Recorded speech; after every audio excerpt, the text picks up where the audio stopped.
morning, everybody, and welcome back to my channel. So if you're new here, I want to ask you to please hit the subscribe button and join the Glenda Sully YouTube family. You will be loved and accepted here, and I will acknowledge and answer every comment that you make. That's a promise to all of my subscribers. So this was a rough morning for me, a very rough night and a very rough morning. So the police were probably there a total of about a half hour. They did, I never saw the guy, the one who was the main instigator in the domestic dispute. I did not see him come out. But that did take place in an apartment a few doors down from mine. So I kind of think that he either hightailed it or went to a back bedroom or something and was hiding from the police, because the guy in the red jacket, he seemed to be like the peacemaker. He was like standing between the guy with the fur around his hood and the woman and the little girl during all the arguing. I also captured that on video, but I am not going to post it because it does involve a child, and I won't reveal any type of anything on YouTube regarding a child. But it's only 7:30 right now. I'm on my way to my daughter's. I will be babysitting today. Actually, I babysit Wednesday and Thursday. Jill doesn't usually work 3 days a week, but she is trying to pick up some extra hours with the IV nursing. She still works per diem for an IV nursing. It's a privately owned company. It's not with a hospital or anything like that, but it's what they do. They take care of people who have like chronic illnesses, ulcerative colitis, multiple sclerosis, and those types of diseases. So Jill is an intravenous nurse, and she will go to their home and administer the intravenous drugs to them. And usually this encompasses a 3 or 4 hour job. So I have been babysitting extra for her so that she can do these extra jobs, because right now they're short of nurses, and it's a very skilled job, and not every nurse can do that. I know even with my experience at getting my cataract removed Monday morning, one registered nurse stuck my left arm one time and could not get the IV in. So then another nurse came and stuck my wrist and the bend of my elbow. She couldn't get it into a vein. And then the anesthesiologist is the one who actually got the needle into the vein. So being an IV nurse is not easy. And my daughter is so good at it, so she's always in high demand, and it pays very well too. So I don't mind babysitting extra for her, but it was especially hard on me this week because of my surgery. I mean, anytime you have something, you put under anesthesia, and I wasn't put under with the propofol, but I was administered that Versed drug. Anytime your body has a foreign object put into it, like I did with this IOL, which is intra-optical lens or something.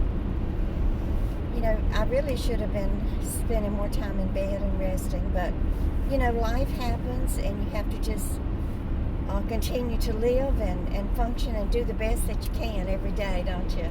No matter what's thrown in your way. So I guess what my point is this morning is that I'm just double exhausted, because I had just sat down, lay down. I can't sit down anywhere to eat. So I kind of lay on my side in my bed, and I have that little steering wheel tray that Diane gave me. So I put my plate on it, and that's how I eat my dinner. So I had just started to eat my dinner last night, my one meal a day, when all of this ruckus happened. So with me, having to look out the window and, ascertain as to what was going on and whether or not it warranted a call to the police, that took almost an hour of my time. So by the time I got back to my dinner plate, it was cold, and I just wasn't in the mood to eat anyway. That had just totally zapped my appetite. When you are confronted with that type of situation, your stomach kind of goes into knots, and you kind of do, even though I was just a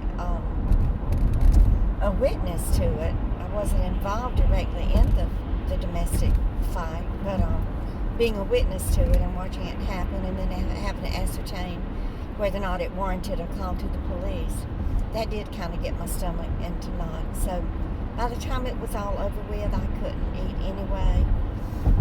And then I decided to go ahead and piece the videos together and cut out the parts that had the child in it and go ahead and upload that for y'all.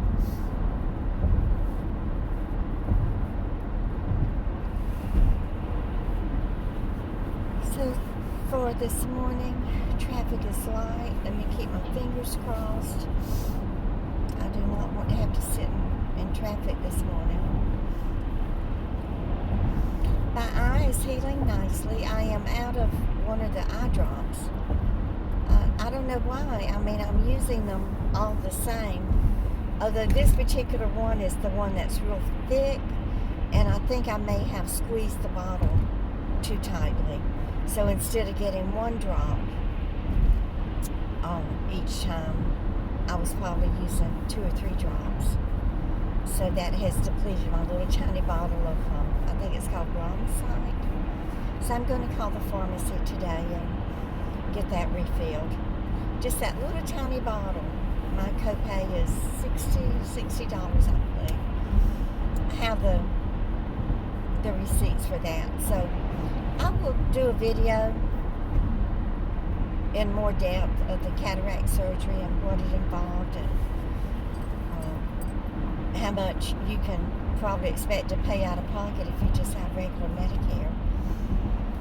I do have a Medicare Advantage plan, but I didn't pay extra for any type of upgraded plan or premium plan or anything. I just have the basic Medicare Advantage plan.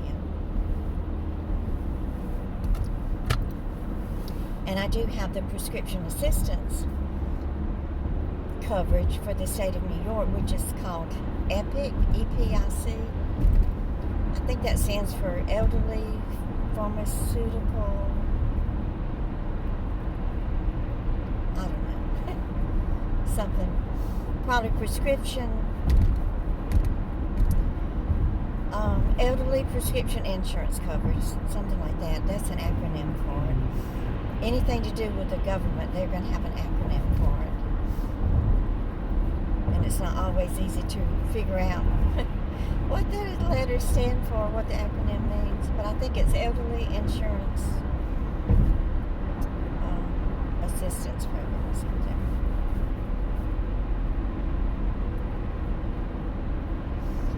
So I just hope everybody has a wonderful Friday. I will go ahead and upload this when I get to Jill's, and I hope she gets off work before 5 today so that I can go to the post office. I didn't make it yet. I can go after 5, but I can only check my mailbox and not retrieve any packages. So if Jill gets home before 4:30, then I will go to the post office and pick up my happy mail. That makes me happy, y'all. You make me happy, each and every one of you. I just want to thank Prepper Princess again for the beautiful shout out that she gave me, and she really gave my channel a shot in the arm that it so badly needed. And I want to welcome all of my new, close to 600 new subscribers to Glenda Sully, who came over from Prepper Princess. I'm going back and watching all of her earlier videos, because there's a lot of her content that I have missed. She's an amazing young woman with a wealth of knowledge. So if you're living on a small disability or Social Security income and you don't know about Prepper Princess, you definitely need to go watch her channel. She will just give you ideas and things to cut costs and show you how to actually save money. I mean, she doesn't even use toilet paper. And, you know, she talks about what she does in place of that and how she uses a bidet. And it's just amazing to be so young and beautiful and knowledgeable and to live a frugal lifestyle.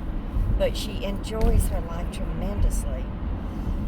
She loves coffee, y'all, so she fixes it all different ways and just, you know, has like a coffee party, I guess you could say, that brings her happiness. And that makes me happy to see her so happy with living such a frugal life, but yet enjoying life to the fullest. So I'm kind of rambling on for too long now. So I want to thank you for being here today. And y'all just keep on coming back. Bye, guys.